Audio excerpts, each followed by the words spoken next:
인류 역사를 보면 한마디로 인류의 역사는 힘의 역사다라고 정의할 수 있습니다.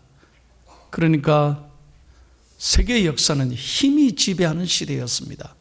우리가 잘 아는 대로 강자는, 힘 있는 사람은 늘 약한 자를 지배해 왔습니다.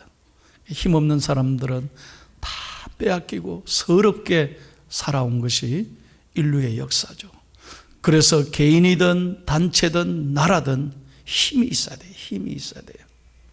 힘없는 나라는요, 길을 못 펴잖아요. 오늘날 21세기도 힘이 지배하는 시대가 됐습니다. 그런데 그 힘은 아주 다양해요. 첫째로 오늘 현대는 뭐가 힘이냐? 정보가 힘입니다. 정보. 정보가 힘인 거예요. 그래서 정보를 많이 가진 사람이 세상을 지배해 가는 거예요. 두 번째는 뭐가 힘이냐? 지식이 힘이에요. 지식이. 우리가 잘 아는 프란시스 베이컨이 아는 것이 힘이라고 그랬잖아요. 그래서 아는 사람들, 똑똑한 사람은 모르는 사람 앞에 늘 당당한 거죠. 그래서 모르는 사람은 아는 사람에게 끌려가게 돼 있다니까요. 지식이 힘인 거예요. 세 번째, 자본주의 사회에서는 뭐니 해도 머니예요. 돈이 힘이죠. 그래서 돈이 지배하는 세상이 됐어요. 네 번째 힘은 뭐냐? 권력이 힘이에요. 예. 권력이 또 얼마나 중요합니까? 그래서 우리나라 사람들은 이런 얘기를 흔히 하잖아요. 억울하면 출세하라고. 권력이 힘이라는 거예요. 그러나 여러분, 그 권력이 영원합니까? 오래 갑니까? 그렇지 않아요. 참 허무한 게 권력이에요. 마지막으로 뭐가 힘이냐? 참 중요하죠. 신용이, 크레딧이 힘이에요. 예. 요즘은요, 우리나라는 특별히 카드 하나로 뭐든지 다 해결되는 거예요. 그런데 여러분, 신용 떨어져 봐요.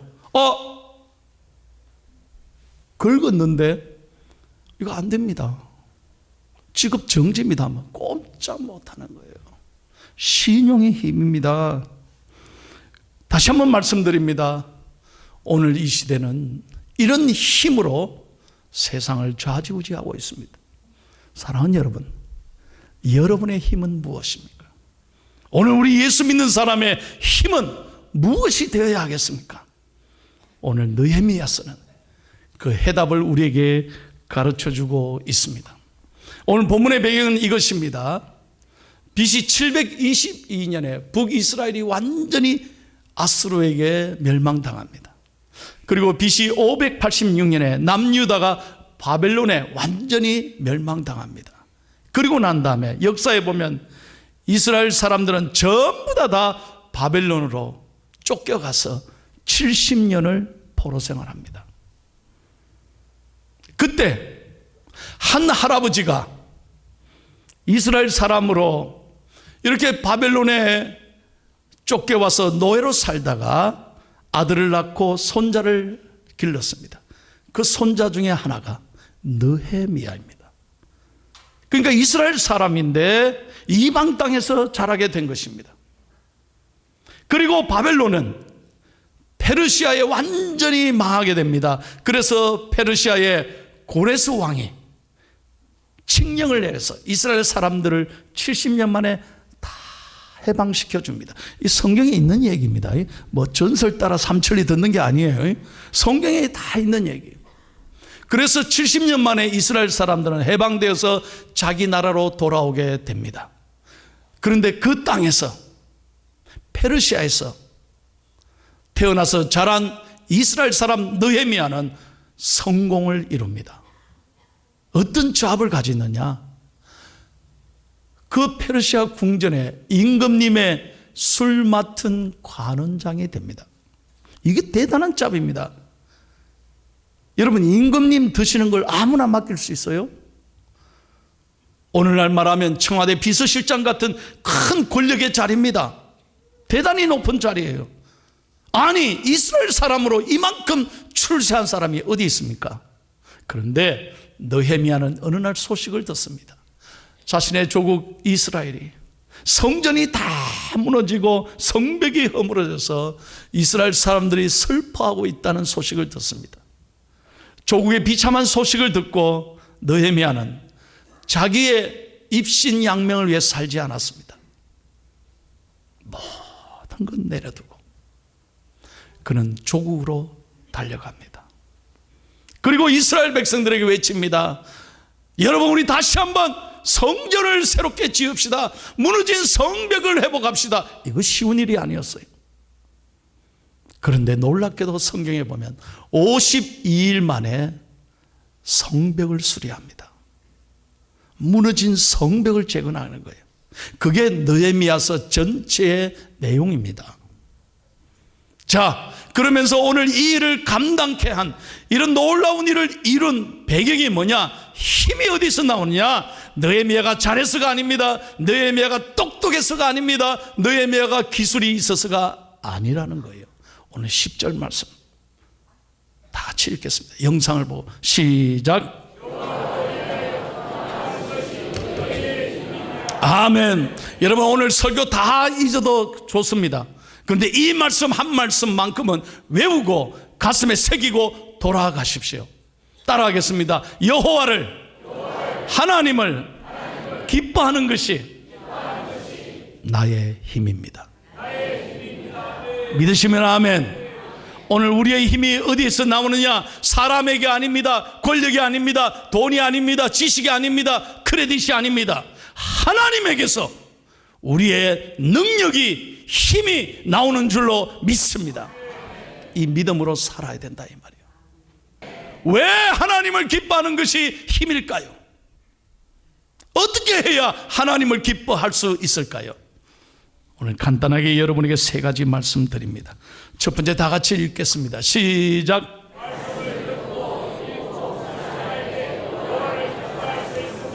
예. 하나님의 말씀 앞에 나와야 하나님을 기뻐할 수 있고, 말씀 들을 때 영적으로 새로워질 수 있습니다.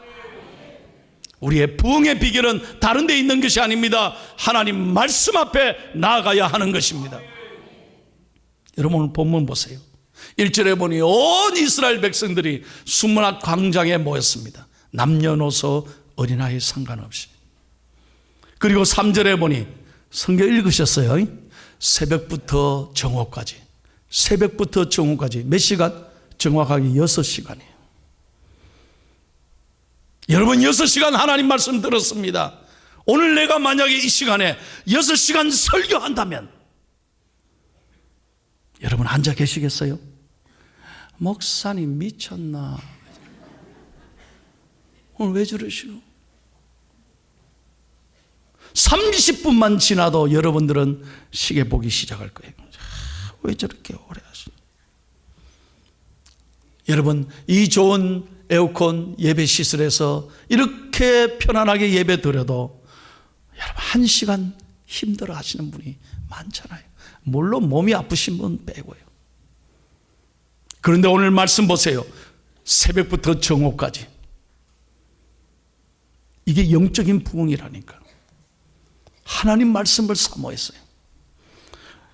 뿐만 아닙니다. 5절에 보니 모든 백성들이 일어섰습니다. 앉아서 말씀을 읽지 않았습니다. 말씀을 봉독할 때 모든 백성들이 일어났다는 거예요. 하나님의 말씀을 귀하게 여겼다는 거예요. 지금 미국 교회도 가보면 말씀 봉독할 때 다 일어서는 거예요. 울산에 갔더니 어떤 교회에 설교하러 갔더니 봉독자가 봉독하는데 다 일어서는 거예요. 제가 깜짝 놀랐어요. 저도 일어섰어요. 왜? 하나님 말씀이 귀하기 때문에. 6절을 보십시오. 다 같이 영상을 보고 읽겠습니다. 말씀이 선포될 때 그들이 어떻게 했습니까? 시작. 에스라가 위대하신 하나님 여호와를 송축하며 모든 백성이 손을 들고 아멘 아멘 하고 응답하고 몸을 굽혀 얼굴을 땅에 대고 여호와께 경배하니라. 할렐루야. 누가 아멘 하라고 했습니까? 아멘 시켰습니까? 말씀이 선포될 때 모든 백성들이 손을 들고 아멘 아멘 했다고 그랬어요. 여러분 어떻습니까? 아멘 하는 사람 속으로 무시하지 않아요? 저 또 아멘 한다 저씨. 그렇게 천박하게 여기는 사람 없을까요? 하나님은 과연 그렇게 여기실까요? 여러분 아멘 안 해도 좋습니다. 그러나 성경을 잘 보세요. 정말 말씀을 사모하는 사람은 뭐 억지로 하지 않습니다. 감격해서 손을 들고 아멘 아멘. 이게 하나님의 은혜입니다. 그리고 9절에 보세요. 모든 백성들이 그 말씀 들을 때 다 울었다고 했습니다. 울었다고 했어요.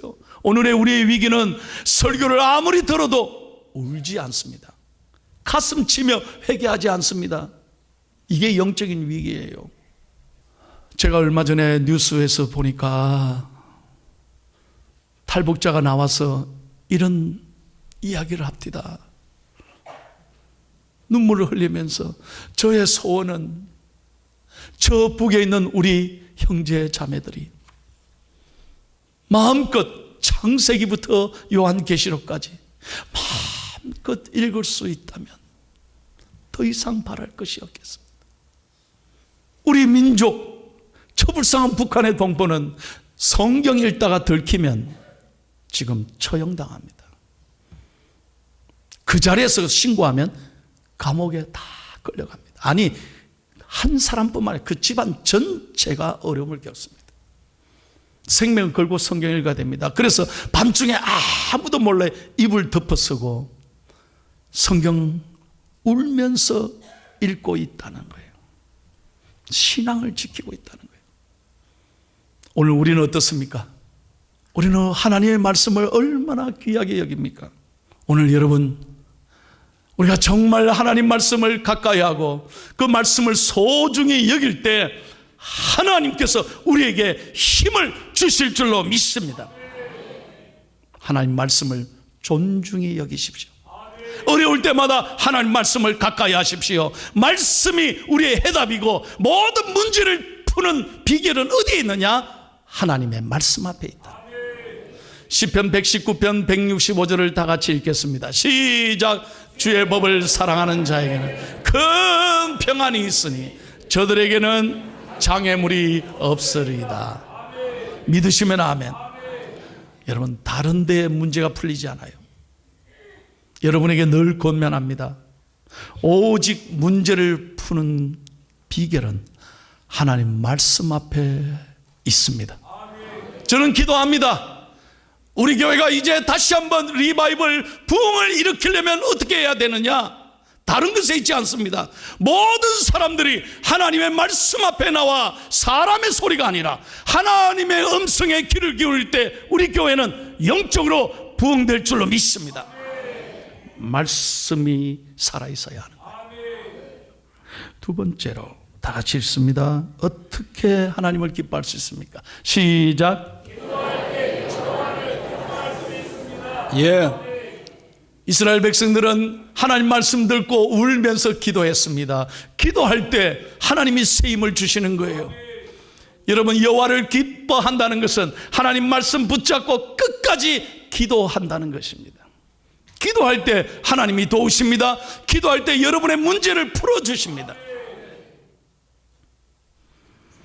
제가 미국 생활하면서요, 잊을 수 없는 간증이 있습니다.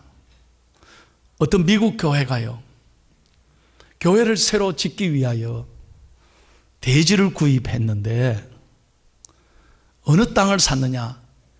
그 동네에서 제일 벌어진 산 하나를 샀습니다. 돈이 없어서 산 비탈을 하나 산을 샀다니까. 그래, 교인들이요, 이걸 왜 사냐? 여기에 무슨 교회를 짓겠다고 이 쓸모없는 산을 왜 사느냐고 투덜투덜 됐어요. 그러나 목사님은 기도하면서 장로님들과 의논해서 그 산을 산 거예요. 그리고 목사님이 그 다음 첫 주일날 마태복음 17장 20절을 읽고 설교했습니다. 한번 다 같이 읽을까요? 영상을 보고 시작.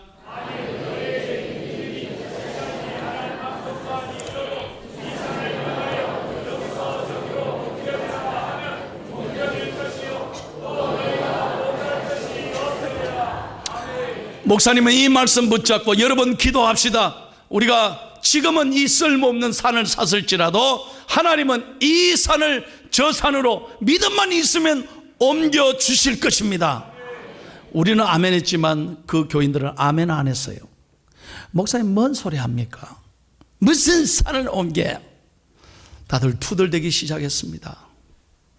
그러나 목사님은 끝까지 붙잡고 기도했답니다. 시간마다 성전에 나와 기도했답니다.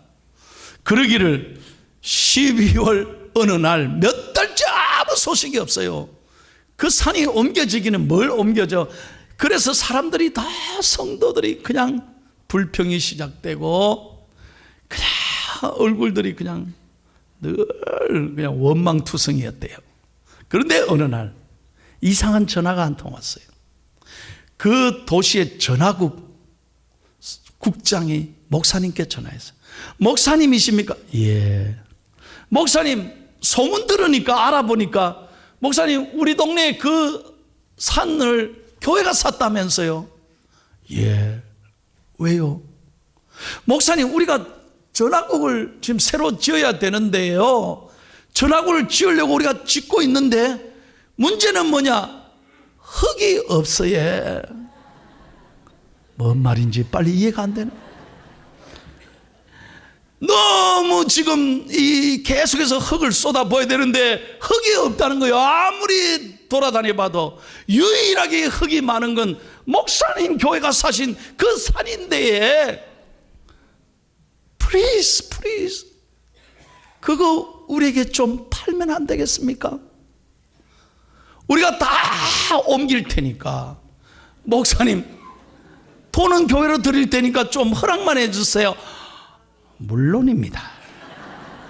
여러분, 그날 이후로 중장비가 다 동원해 가서 매일 산에 흙을 파서 나르는 거요. 무슨 일이 일어났을까요? 이 산이 저 산으로 옮겨지는 거야.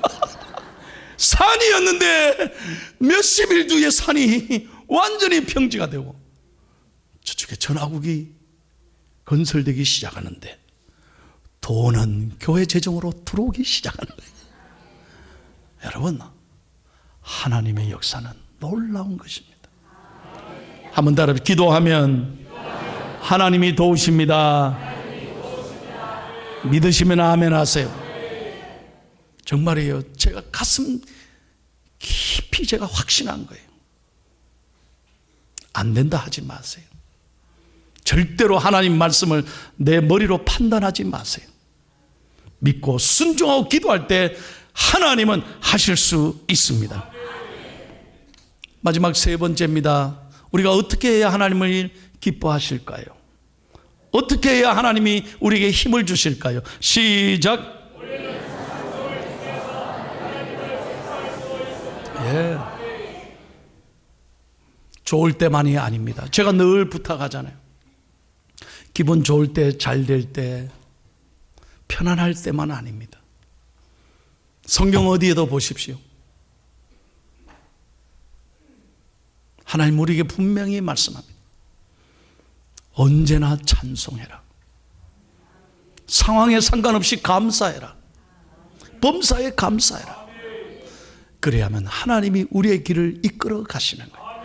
왜? 우리를 찬송하도록 지으셨기 때문에. 하나님 우리를 만드신 목적이 뭐냐? 이사야서 43장 21절 다 같이요. 시작. 이 백성은 내가 나를 위하여 지었나니 나를 찬송하게 하려 함이니. 믿으시면 아멘. 그래서 여러분 교회 오셔서 찬송하자 그럴 때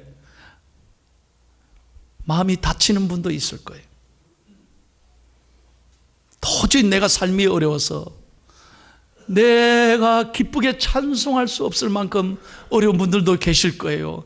그럼에도 불구하고 여러분 상황에 매이지 말고 환경에 여러분 집착하지 말고 오늘 예배하며 믿음의 눈을 열어 하나님을 바라보고 찬송할 수 있기를 축복합니다. 그럴 때 하나님이 도우시는 거예요. 기분이 좋을 때만이 아니라 잘 될 때만이 아니라 날마다 주를 찬송하는 거예요. 그럴 때 하나님이 복을 주시는 거예요. 이제 설교를 맺겠습니다. 지난 주간에요, 세계의 탑 뉴스가 하나 있었어요. 전 세계 사람들을 감동시킨 뉴스가 하나 있습니다. 지난 19일 날, 5월 19일 날 미국의 조지아주 아틀란타에 모하우스 칼리지라는 대학이 있습니다. 거기는 흑인 명문 대학입니다. 흑인들이 이 학교를 가기를 많이 원한대요. 그 대학교에서 졸업식이 있었습니다. 396명이 졸업하는데, 여러분 미국에는 졸업식 때 유명한 성공한 사람들을 초청해서 축사를 하는 그런 시간이 있습니다. 그날 그 졸업식에 축사자로 누가 왔느냐? 미국의 흑인 가운데 최고의 부자, 미스터 에퀴티 파트너스의 최고 경영자, 투자회사입니다. 이 회사의 회장인 로버트 F. 스미스라는 분이 56세입니다. 근데 미국 흑인들 가운데는 최고의 부자예요. 이 부자가 와서 축사를 합니다. 사진 한번 보세요. 이분입니다. 56세예요. 이분이 축사하면서 뭐라고 말했냐? 여러분, 여러분의 졸업을 축하합니다. 제가 오늘 여러분에게 선물을 드리겠습니다. 그러니까 깜짝 놀래게 다들 뭔 선물 주려나 했더니 하는 말이, 여러분이 지금까지 공부하면서 모두 빚진 거, 론, 학자금 대출 받은 거 다 전액 제가 갚아드리겠습니다. 여러분 반응을 한번 보실까요? 사진 한번 보세요. 사람들이 믿지를 못했습니다. 리얼? 빚이 얼마냐? 396명의 대출금은 약 4천만 달러였습니다. 478억 원. 별로 놀라지도 않으시네요. 그 478억 원을 이 부자가 다 갚아준다는 거예요. 그러면서 이런 이야기 했습니다. 그때 이 얘기 하니까 부모들도 다 일어나가지고 난리가 나서 MVP 막 그러면서 좋아했어요. 그럴 때 잠잠히 시킨 다음에 이런 얘기를 했습니다. 이게 중요한 얘기예요. 제가 여러분의 빚을 갚아주는 이유는 제가 어렸을 때 누군가로부터 사랑을 받았기 때문입니다. 이제 여러분의 빚을 갚아주는 이유는 딱 하나, 여러분도 졸업하셔서 세상에 나아가서 누군가에게 유익을 주는 사람이 되시기를 바랍니다. 이게 조건인 거예요. 얼마나 멋있어요, 여러분.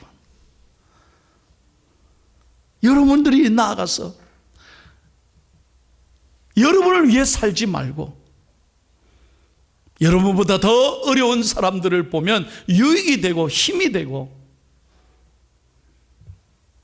그들에게 도움이 될 만한 사람이 되라. 이것이 조건이라는. 그날 을싸안고 좋아했습니다. 여러분, 그날 그 신문에, 우리나라 신문의 타이틀이 뭐였냐? 우리나라에는 이런 부자가 없나요? 저는 그것을 보면서 기도했습니다. 주여, 우리 교회 성도들 가운데, 우리 교회 자라나는 청년들, 다음 세대들 가운데 이런 사람을 잘 키워서 하나님을 힘으로 삼을 때 이 한 사람이 나라와 세계와 민족과 세상에 감동을 주는 사람들로 하나님 우리 교회가 잘 키우게 주옵소서. 믿으시면 아멘. 한 사람이 얼마나 중요한지 몰라요. 오늘 느헤미야 한 사람이 하나님을 기뻐했을 때 그를 통해 엄청난 일을 이루셨듯이 우리 중앙교회 성도님들 가운데, 여러분의 자녀들 가운데, 우리 교회학교 젊은 세대들 가운데 이런 꿈과 비전을 가지고 나라와 민족과 세계를 살리는, 하나님을 기쁘게 하는 복된 일꾼들이 배출되기를 예수 그리스도 이름으로 축복합니다.